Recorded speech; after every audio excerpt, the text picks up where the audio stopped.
क्या रोहित, क्या कैसा है? देख, तूने बोला था ना मैं फॉरेन चला गया तो वापस नहीं आऊंगा। देख, 2 साल में ही मैं वापस आ गया। और क्यों आ गया पता है भाई? तेरी याद मुझको बहुत आ रही थी। और हाँ, आते वक्त तेरी वो फेवरेट बियर भी लेकर आया हूं। अरे इंडियन बियर नहीं है ये, दुबई वाली स्पेशल इंपोर्टेड बियर है। पहली बार जब मैंने पी थी तब पीते ही मुझे तेरी याद आ गई, क्योंकि तूने कहा था कि तुझे इंपोर्टेड बियर जो है एक बार जिंदगी में पीनी है। तेरे लिए लेकर आया हूं।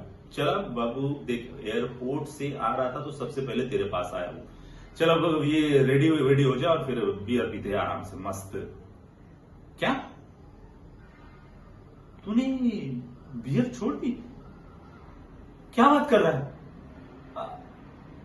अबे क्या कोई लौंडी वोंडी का चक्कर तो नहीं है ना?